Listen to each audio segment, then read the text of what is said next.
मदीने का शहीद। पिछले मौसम सरमा में एक नामवर पाकिस्तानी दानिशवर भारत गए। दौरे के इख्तिताम पर एक गैर सरकारी तंजीम ने दिल्ली में उनके एजाज में एक नशिस्त का एहतमाम किया, जिसमें पाकिस्तानी दानिशवर को खिराजे अकीदत पेश करने के लिए चोटी के भारतीय दानिशवर तशरीफ लाए। नशिस्त के आखिर में जब सवाल और जवाब का सिलसिला शुरू हुआ तो एक हिंदू दानिशवर ने अपने मोअज़्ज़ज़ मेहमान से एक अजीब सवाल पूछा। पूछने वाले ने पूछा, यहाँ भारत में तो मुसलमान मसाजिद में नमाज अदा करते हैं, वहाँ पाकिस्तान में कहाँ पढ़ते हैं? पाकिस्तानी दानिशवर ने इस सवाल को मजाक समझकर फलक शगाफ कहकहा लगाया, लेकिन जब उन्हें महफिल की तरफ से कोई खास रद्द अमल मौसूल ना हुआ तो उन्होंने खिसियाना सा होकर सवाली की तरफ देखा। हिंदू दानिशवर के चेहरे पर संजीदगी के डेरे लगे थे। पाकिस्तानी दानिशवर ने बेचैनी से पहलू बदलकर जवाब दिया, जाहिर है मस्जिदों ही में पढ़ते हैं। ये जवाब सुनकर हिंदू दानिशवर खड़ा हुआ, एक नजर हाजरीन पर डाली और फिर मुस्कुरा कर बोला, लेकिन हमारी इत्तलात के मुताबिक तो पाकिस्तानी मस्जिदों में नमाज पढ़ने वालों को गोली मार दी जाती है।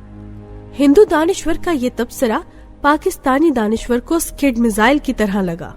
उसका माथा पसीने से भीग गया, हाथों में लर्जा तारी हो गया और आंखों में सुर्खी आ गई। मुंतज़मीन मौके की नजाकत भांप गए, लिहाजा उन्होंने फौरन नशिस्त के इख्तिताम का ऐलान कर दिया। यूं पाक भारत ताल्लुकात मजीद बिगड़ने से बच गए। ये वाकया मुझे मरहूम हकीम सईद ने सुनाया था। मुझे आज भी वो गर्म दोपहर याद है। मैं हमदर्द दवा खाने रावलपिंडी में हकीम साहब के कमरे में बैठा था। मरहूम खिलाफे मामूल थके थके से लग रहे थे। मैंने अदब से तबीयत के इस बोझलपन की वजह दरियाफ्त की तो दिल गिरफ्ता लहजे में बोले, हमने इस दुख से भारत छोड़ा था कि हमें वहाँ मजहबी आजादी हासिल नहीं थी। हम नमाज पढ़ने जाते थे तो हिंदू मस्जिदों में सुअर छोड़ देते थे, खाना खुदा के दरवाजे पर ढोल पीटते थे, बोलो बरास की थैलियां हमारे ऊपर फेंकते थे। हिंदू शरपसंद पिछली सफों में खड़े नमाजियों को छुरे घोंपकर भाग जाते थे।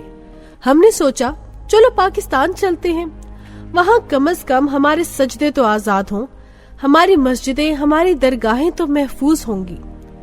लेकिन अफसोस, आज मुसल्ला गार्ड्स के पहरे के बगैर पाकिस्तान की किसी मस्जिद में नमाज का तस्वुर तक नहीं।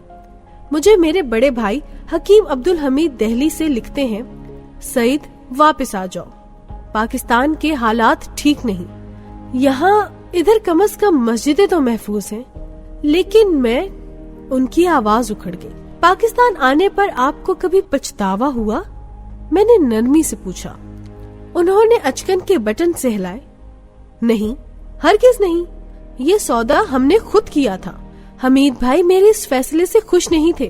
उनकी ख्वाहिश थी मैं दिल्ली में ही उनका हाथ बटाऊं, लेकिन मुझे लफ्ज पाकिस्तान से इश्क था, लिहाजा इधर चला आया। अल्लाह ताला ने करम किया और वो इदारा जिसकी बुनियाद मैंने 12 रुपए से रखी थी, आज पाकिस्तान के चंद बड़े इदारों में शुमार होता है। ये सब पाकिस्तान से इश्क का कमाल है। उनकी आवाज में बदस्तूर मलाल था, लेकिन पाकिस्तान के हालात से दुख तो होता होगा। मैंने अपने सवाल पर इसरार किया। हाँ, बहुत होता है। अखबार पढ़ता हूँ, सियासतदानों के हालात देखता हूँ, अवाम की दगरगू सूरत हाल पर नजर पड़ती है तो बहुत दुख होता है।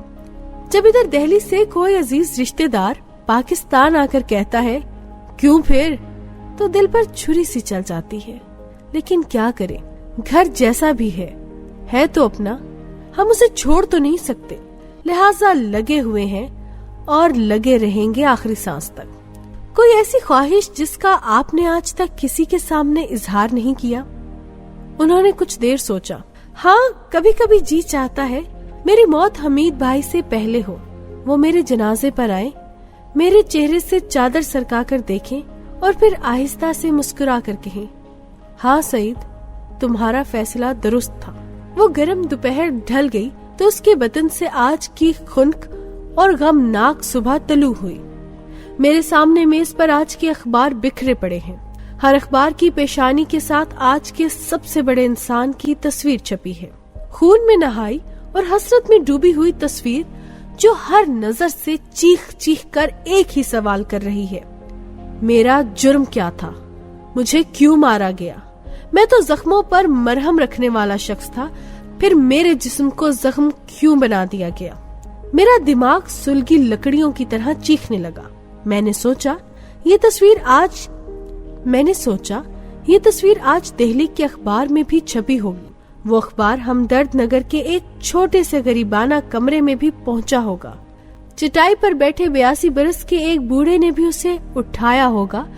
उसकी आंखें भी हजारों लाखों लोगों की तरह छलक पड़ी होंगी। मैंने भी शिद्दत जज्बात से अखबार परे फेंक दिया। उसने भी शिद्दत जज्बात से अखबार परे फेंक दिया होगा। उसने भी बाजू पर दांत जमाकर चीख मारी होगी। उसने भी अपनी छाती पर हाथ मारा होगा।